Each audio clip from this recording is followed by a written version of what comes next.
أعوذ بالله من الشيطان الرجيم بسم الله الرحمن الرحيم বাংলাদেশ জামাত ইসলামী মুজিবনগর উলামা বিভাগ কর্তৃক আয়োজিত আজকের ইফতার মাহফিল ইফতার পূর্ব আলোচনা অনুষ্ঠানের সম্মানিত পরিচালক, আজকের ইফতার মাহফিলের সম্মানিত সভাপতি, জেলা উপজেলা ইউনিয়ন পর্যায়ে সম্মানিত দায়িত্বশীল বৃন্দ, উপস্থিত জাতির বিবেক, সম্মানিত ওলামা হযরত, সকলের প্রতি আমার আন্তরিক সালাম। আসসালামু আলাইকুম ওয়া রাহমাতুল্লাহি ওয়া বারাকাতুহু। ওয়া আলাইকুম আসসালাম। আল্লাহ শুকরিয়া, রাসূল পাক সাল্লাল্লাহু আলাইহি ওয়াসাল্লামের প্রতি দরুদ এবং সাহাবা আজমাইনদের আত্মার মাগফিরাত কামনা করেই আমরা ৭১-এর স্বাধীনতার দিন ২৬শে মার্চের আগ মুহূর্তে আমরা আগের দিন এসে দাঁড়িয়েছি বিধায় আমি স্বাধীনতা সংগ্রাম ইত্যাদি বিষয়ে কিছু কথা বলবো, সংক্ষেপ করব যেহেতু প্রোগ্রাম আছে অন্য জায়গায়। প্রিয় উপস্থিতি, এই উপমহাদেশটা মুসলমানেরা ৮০০ বছর শাসন করেছে। ৮০০ বছর শাসনের পরে এই উপমহাদেশের বিভিন্ন অর্থনৈতিক দিকের উপরে লন্ডনের বা তৎকালীন বিলেতের এই নজর পড়ে। তারা ব্যবসার জন্য আসে এবং পরবর্তীতে ১৭৫৭ সালের ২৩শে জুন আমাদেরই বাড়ির কাছে বলা যায় পলাশীর আম্রকাননে একটা প্রতারণার যুদ্ধের মাধ্যমে নবাব সিরাজউদ্দৌলার পতন হয় এবং পর্যায়ক্রমে ইংরেজরা উপমহাদেশে মুসলমানদের শাসন ব্যবস্থাকে তারা আস্তে আস্তে খতম করতে থাকে এবং মুসলমানদের বিশ্বাসঘাতকতার কারণে এগুলা হয়েছিল। আপনারা শুনবেন এগুলার বিষয়ে, মীর জাফরের কথা, ঘসিটি বেগমের কথা, ইতিহাস তাই বলে। তারা দখল করতে লাগলেও প্রথমেই তারা চেয়েছিল এদেশ থেকে ইসলামী আইন, নিয়ম, বিধিবিধান যেগুলো আছে সেগুলাকে সরায় দেওয়ার জন্য। তখন মুসলিম ও অমুসলিম সকলেই বিক্ষুব্ধ হয়ে উঠল যে ইসলাম ছাড়া কোন আইন হয় এ সমাজের মানুষ জানতো না, যেহেতু ৮০০ বছর মুসলিম শাসন চলছে সে জায়গায়। তখন ওরা চিন্তা করলো যে এর বিপক্ষে দাঁড়িয়ে আমাদের কথা বললে পারে দেশের জনগণ মেনে নেবেন। কিছু ওলামা হযরতকে তারা হাত করলো, যাদের মুখে দাড়ি, মাথাতে পাগড়ি, পাঞ্জাবি সবই ঠিক ছিল, কিন্তু তাদের দ্বারা ফতোয়া দেওয়ালো যে কোন সরকার যদি রাষ্ট্র পরিচালনায় নামাজ পড়তে, রোজা করতে যদি বাধা সৃষ্টি না করে তার বিরোধিতা করা জায়েজ না। আস্তে আস্তে মুসলমানেরা নিস্তেজ হলো, কিছু সংগ্রামী মানুষকে নিস্তেজ করা গেল না। তার ভিতরে আমরা টিপু সুলতানের কথা শুনে থাকি, এরপরে তিতুমিরের কথা আমরা জানি, সৈয়দ আহমদ বেরলভী রহমতুল্লাহ আলাইহির কথা জানি, ইসমাইল হোসেন দেহলভী রহমতুল্লাহ আলাইহির কথা জানি। এরকম সংগ্রামী মানুষগুলা ওনারা বললেন যে তোমরা ভুল করছো, ওনারা সংগ্রাম চালিয়ে গেলেন। আর ইংরেজরা ভিতর থেকে আইনগুলাকে সব পরিবর্তন করে ফেললো, কিন্তু উপরের স্ট্রাকচারটা ঠিক রাখে। আইন আরবি শব্দ, আদালত আরবি শব্দ, উকিল আরবি শব্দ, মক্কেল আরবি শব্দ, খারিজ আরবি শব্দ, সলেনামা আরবি শব্দ, সব ঠিক থাকে। এগুলা ঠিক রেখে ভিতর থেকে আইনগুলাকে সরিয়ে ফেলল। আন্দোলন সংগ্রামে সৈয়দ আহমদ বেরলভী রহমতুল্লাহ আলাই, ইসমাইল হোসেন দেহলভী রহমতুল্লাহ আলাই, ওনারা লড়াই সংগ্রাম করে ভারতের উত্তর পশ্চিম অঞ্চল অন্ধ্রপ্রদেশকে ওনারা জয় করে ফেললেন এবং সেখানে শরিয়া শাসন কায়েম করলেন। কিন্তু ১৭০০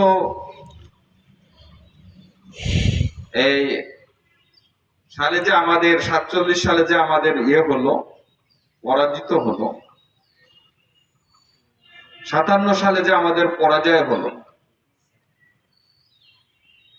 এই লম্বা সময় মানুষ শরিয়া সম্পর্কে আর কোনো জ্ঞান ছিল না। প্রায় 80-90 বছর, দুইটা প্রজন্ম বলা যায়, দুই প্রজন্ম ভুলে গিয়েছিল যে ইসলাম আইন দিতে পারে, বিধান দিতে পারে, এইটা মানুষের ভিতরে আর চর্চা ছিল না। যার কারণে যখন ওনারা বললেন আমরা শরিয়া প্রতিষ্ঠিত করতে চাই, মানুষের ভিতরে এ ব্যাপারে কোনো ফিলিংস জাগেনি।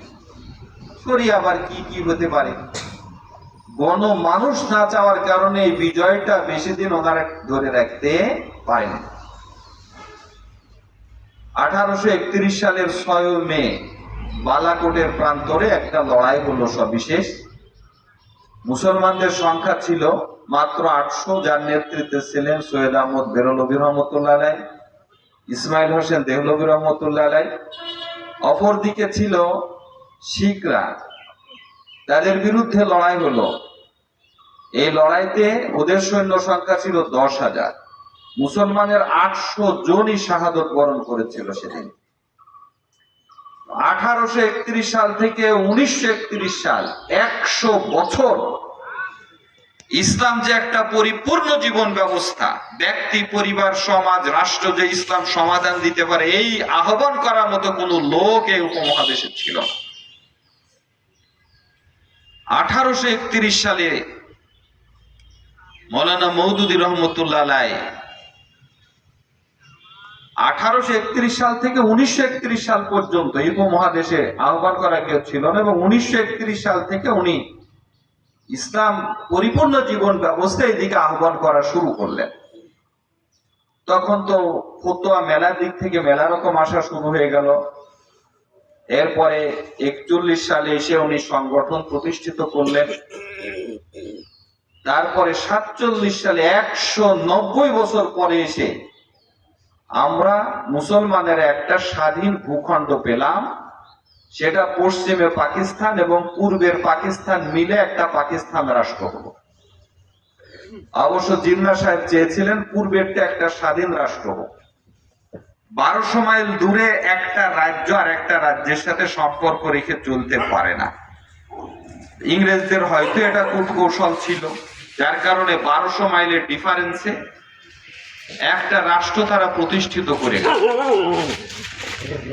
রাষ্ট্রটা যে নীতির ভিত্তিতে প্রতিষ্ঠিত হয়েছিল, মানে জিন্নাহ সাহেবও হাতে কোরআন ধরে উনি বলেছিলেন যে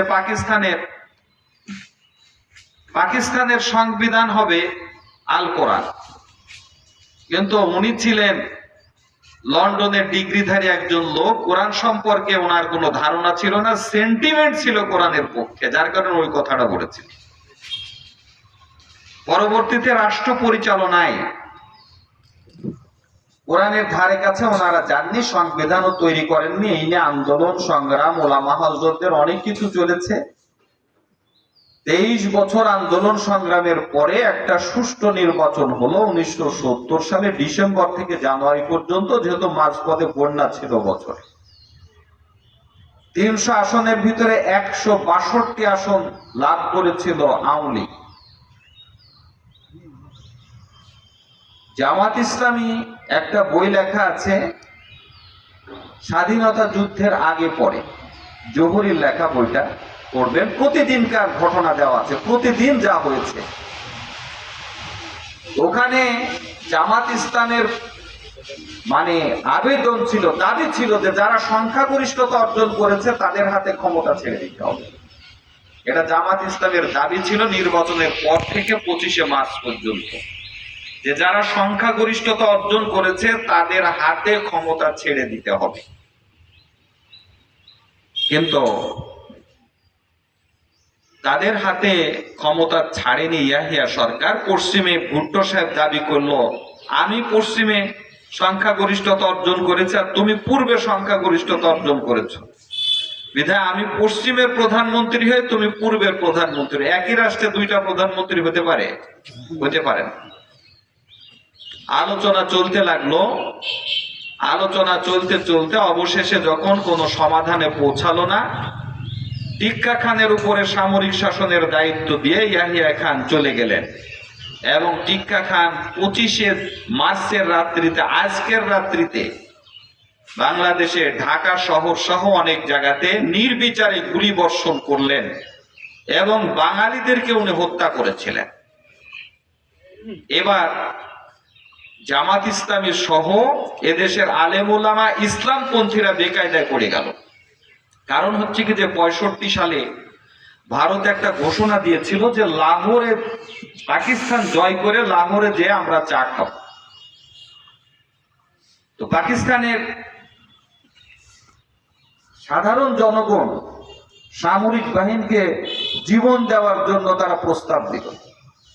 তখন বয়স্ক মানুষগুলাকে নিয়ে নিল এবং একজনের বিনিময়ে একটা ট্যাঙ্ক ধ্বংস হবে, একজনের জীবন যাবে। একজন বোমা নিয়ে ট্যাঙ্কের সামনে ঝাঁপিয়ে পড়েছে, একটা ট্যাঙ্কে ধ্বংস করেছেন। ভারতের স্বপ্নটা দুঃস্বপ্নে পরিণত হয়েছে। এবং পূর্ব পাকিস্তানে যে বর্ডার ছিল ভারতের, আমাদের এই বর্ডার গুলাতে পর্যন্ত তাদের গোলাগুলি হয়েছে। ইসাখালী বর্ডারে গুলি করে অনেক বিএসএফ তৎকালীন সময়তে মেরে দিয়েছে।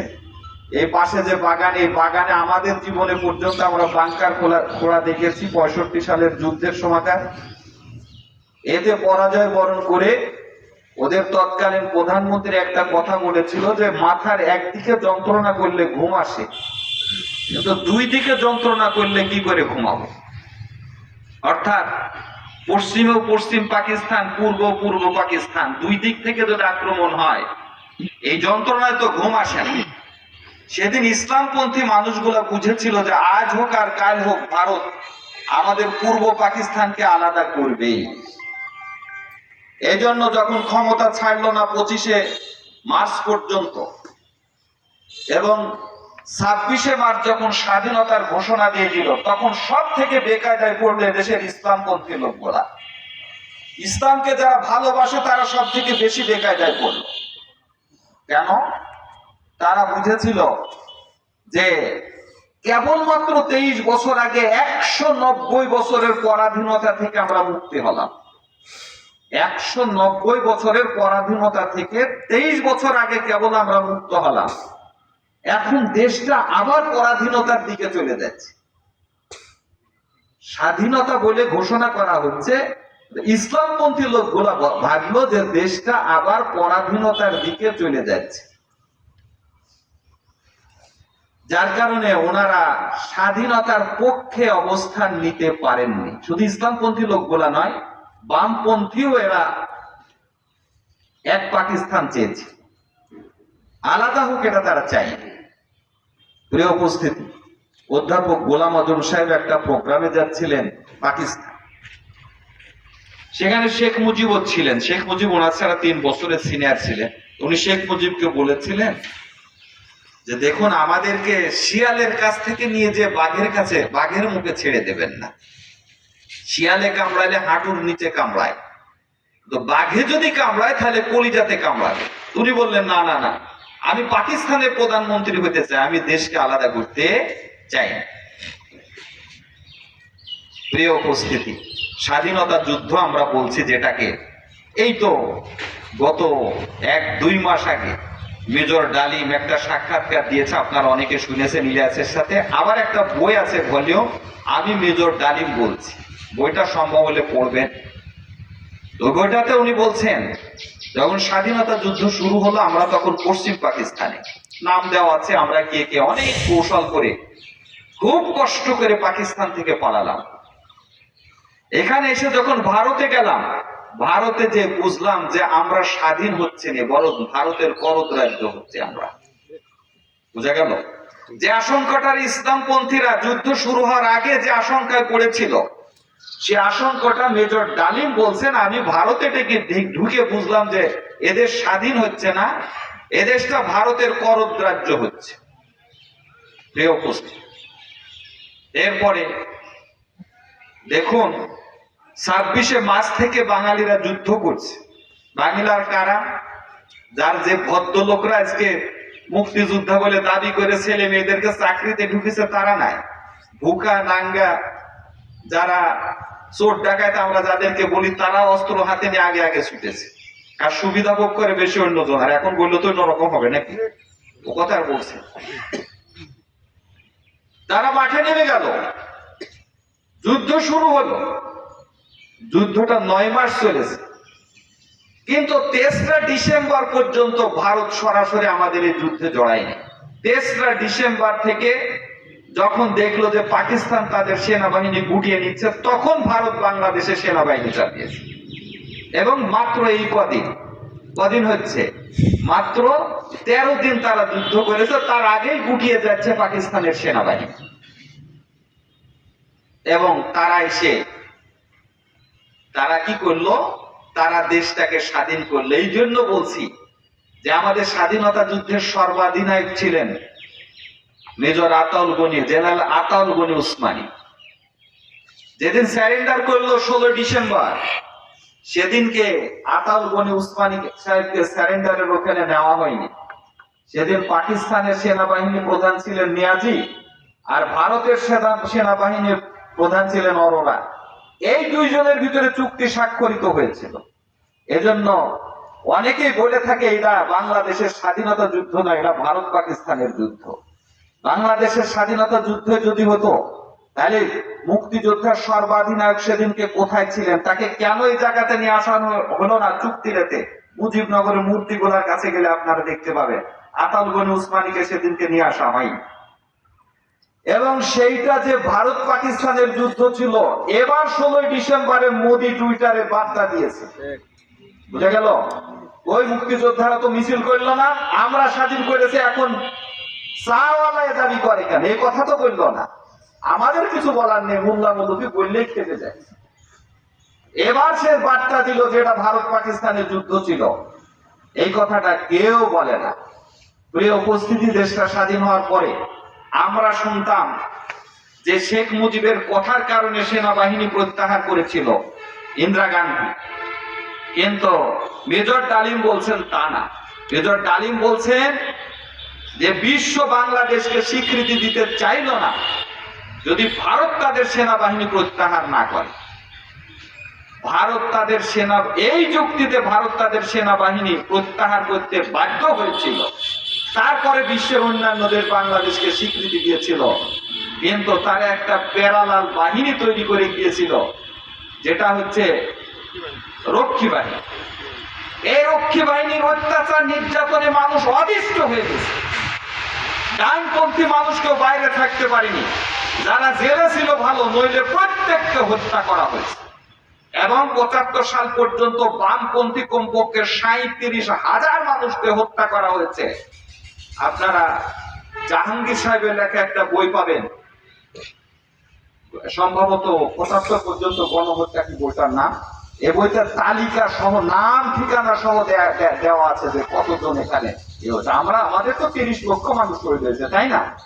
30 লক্ষ তো, হ্যাঁ।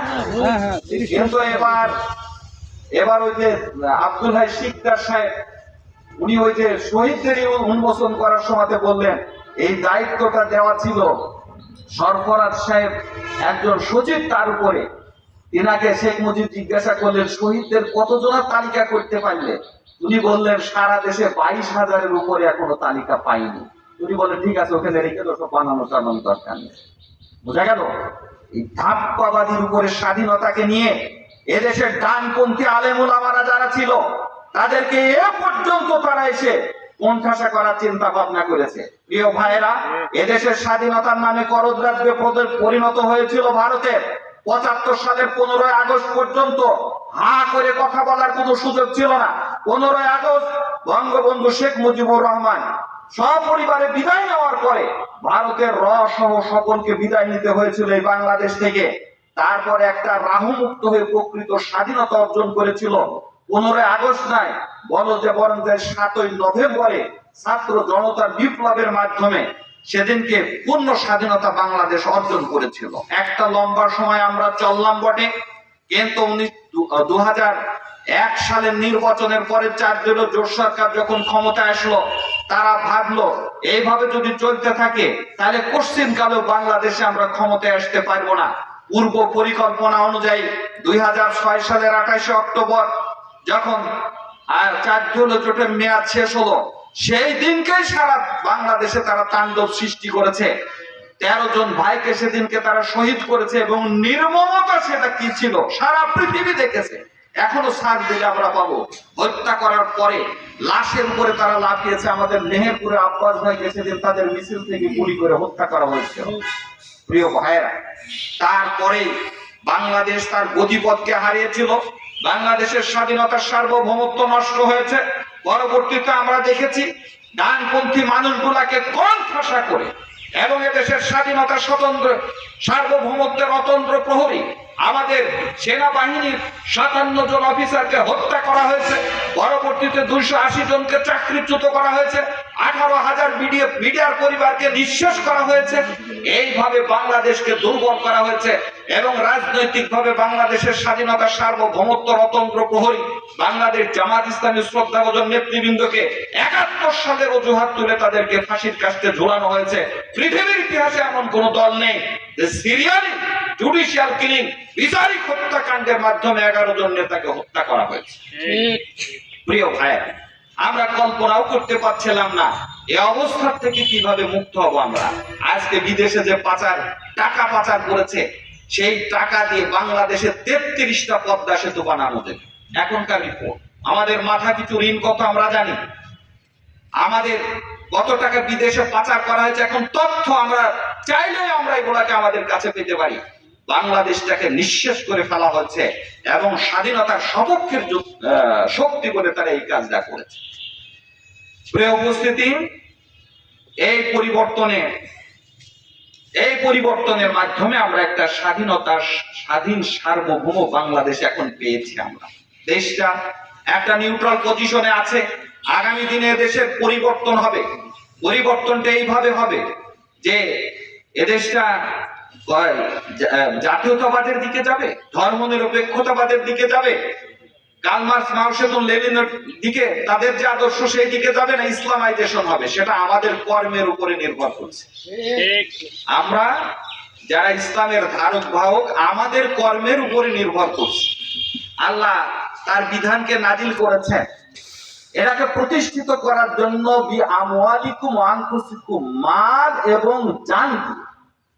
সে জায়গাতে আমার মনে হয় আমাদের উলামা হযরত অনেকখানি ব্যর্থ। আমরা বুঝা গেল যেখানে জান মাল খরচ করে দিনকে প্রতিষ্ঠিত করার কথা, আমরা এটাকে উপার্জনের মাধ্যম হিসাবে গ্রহণ করে নিয়েছি আর জানমালকে সংরক্ষণের চিন্তা ভাবনা করছি। আমি যদি বলি শিখ বেদাত মুক্ত একটা সমাজ গড়ার জন্য আহলে হাদিস ভাইরা আন্দোলন সংগ্রাম করছে। তাদের আন্দোলন সংগ্রামের দিকে যদি আমরা লক্ষ্য করি, উলামা হযরতদের সম্পৃক্ততা সে জায়গাতে কম, সাধারণ মানুষকে পাবে। তাবলীগের ভাইরা আখিরাতমুখী একটা জীবন গঠনের জন্য ঘর বাড়ি ছেড়ে মাঠে নেমেছে। সেখানে গেলেও আলেম উলামাদের সম্পৃক্ততা কম পাওয়া যাবে, সাধারণ মানুষের সম্পৃক্ততা বেশি। বাংলাদেশ জামাত ইসলামী চাচ্ছে রাষ্ট্রীয়ভাবে ন্যায় ইনসাফ প্রতিষ্ঠা করতে। এই আয়াতের আলোকে লাকাদ আরসালনা রুসুলানা বিল বায়িনাত ওয়া আনজালনা মাআহুমুল কিতাব ওয়াল মিজান লিয়াকুমান নাসা বিল কিসত। আমি রাসূলগণকে তোমাদের কাছে পাঠিয়েছি সুস্পষ্ট নিদর্শন দিয়ে, কিতাব দিয়ে। কেন পাঠালাম? লিয়াকুমান নাসা বিল কিসত, যাতে মানুষের ভিতরে ন্যায় ইনসাফ প্রতিষ্ঠা করতে পারে। ওয়া আনজালনাল হাদিদ, একই আয়াতের ভিতরে আল্লাহ বললেন আমি লোহা নাযিল করেছি। ফিহি বাসুন শাদীদ, এতে অনেক উপকার দিয়েছি। অর্থাৎ ন্যায় ইনসাফ যদি প্রতিষ্ঠিত করতে হয়, লৌহ শক্তি অর্থাৎ রাষ্ট্রীয় শক্তি ছাড়া সর্বস্তরে কখনো ন্যায় ইনসাফ প্রতিষ্ঠা করা সম্ভব নয়। এজন্য বাংলাদেশ জামাত ইসলামী চাচ্ছে ব্যক্তি, পরিবার, সমাজ, রাষ্ট্রের সর্বস্তরে আল্লাহর দ্বীনকে প্রতিষ্ঠিত করার জন্য। সেখানে গেলে পরেও ওলামা হযরতদের সম্পৃক্ততা আমরা অনেক কম পাই। সেখানে সাধারণ মানুষের সম্পৃক্ততাই সব থেকে বেশি। তাহলে সব জায়গাতে খুঁজলে ওলামা হযরতদের সম্পৃক্ততা কম। তাহলে আমরা করছি দেখো, আমরা কি করছি, কোন জায়গাতে আমরা? অথচ এই হাদিসটা আমরা বলে থাকি, আল্লাহ রাসূল সাল্লাল্লাহু আলাইহি সাল্লাম বলছেন আনা আমরুকুম বিখামসিন আল্লাহু আমারানি বিহিন্না, আমি তোমাদেরকে 5টা বিষয় নির্দেশ দিচ্ছি। আল্লাহ আমাকে ওই 5টা বিষয় নির্দেশ দিয়েছেন। কি? আল জামাত, তোমরা জামাতবদ্ধ হবে। জামাতবদ্ধ হতে হলে সেখানে একজন নেতা থাকবে, তার আদেশকে ধীরে সুস্থের সঙ্গে তাআত এবং আনুগত্য করবে। ওয়াল হিজরাত প্রয়োজন, হিজরত শব্দের অর্থ ত্যাগ করা, যে কোনো খারাপই ত্যাগ করাকে হিজরত বলে। প্রয়োজন হলে পারে যে অন্য কোথাও আমরা হিজরত করে স্থানান্তরিত হতে পারি। ওয়াল জিহাদ ফি সাবিলিল্লাহ, আল্লাহর দ্বীনকে প্রতিষ্ঠিত করার জন্য প্রাণান্তকর চেষ্টা করে।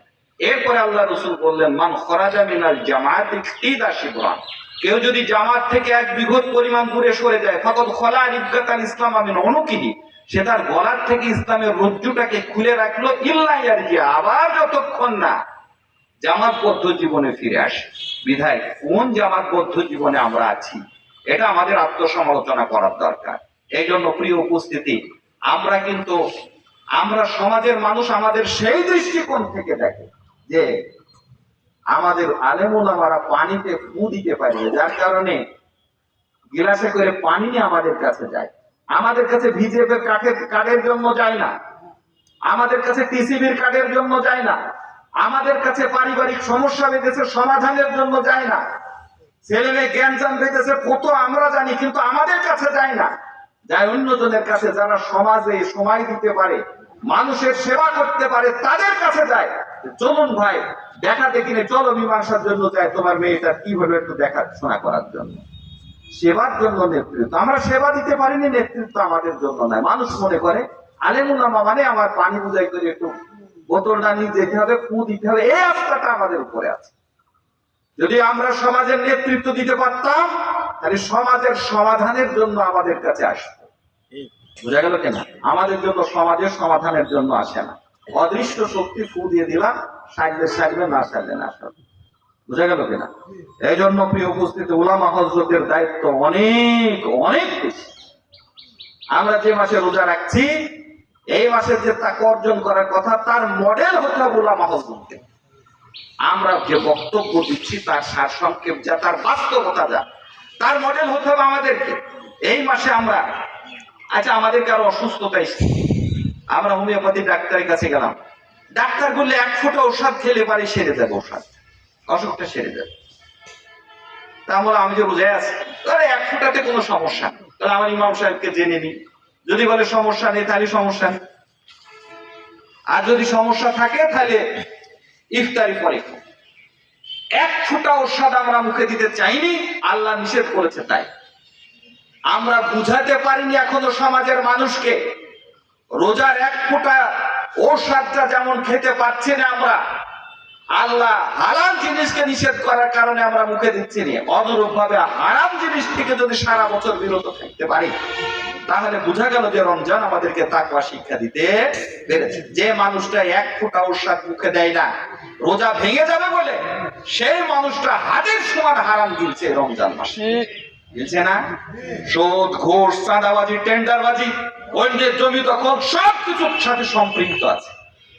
আবার এই মাসে আমরা রমজানের শিক্ষা দিয়ে বেড়াচ্ছি, এই মাসে আমরা বৈধ স্ত্রীদের সংসদ থেকে দূরে আছি, আর এই মাসে মিছিল করতে হচ্ছে নরেজেটে, এখনো বয়প্রাপ্ত হয়নি এরকম একটা মেয়ের ধর্ষণের বিচার চেয়ে সারা বাংলাদেশে মিছিল করতে হচ্ছে। তার মানে এর বাস্তব মডেল হয়তো আমরা হতে পারিনি, অথবা সেই শিক্ষাটা আমরা মানুষকে দিতে পারছি না। তো প্রিয় উপস্থিতি, সময় শেষ। আমরা স্বাধীনতা মাসের আমাদের ঐতিহ্যটাকে খেয়াল রাখতে হবে। কেন, কিভাবে, কি জন্য স্বাধীন হলাম, আমরা একটা প্রেক্ষাপটে এখন অবস্থান করছি। প্রত্যেকটা সেকেন্ডকে যদি কাজে লাগে আমরা এই মুহূর্তটা পার করতে না পারি, সামনের দিনটাকে যদি কাজে না লাগাতে পারি, তাহলে স্বাধীন মুখটা আবার আমাদের বন্ধ হয়ে যাবে, সেটা আপনারা হাড়ে হাড়ে বুঝতে পারছেন। বোঝা গেল? এজন্য আমাদের সর্বমহলের সুযোগ এসেছে, আগামী দিনের পরিবর্তন, ন্যায় ইনসাফ ভিত্তিক একটা সমাজ এবং একটা কল্যাণ রাষ্ট্র। মাহে রমজানের এই শিক্ষা নিয়ে আমরা আগামী দিনে মানুষের দ্বারে দ্বারে পৌঁছাবো ইনশাআল্লাহ। ওলামা হযরতদের ভূমিকা সব থেকে বেশি থাকবে এই প্রত্যাশায় আমি আমার কথা শেষ করছি। আল্লাহ হাফেজ। আসসালামু আলাইকুম ওয়া রাহমাতুল্লাহি ওয়া বারাকাতুহু।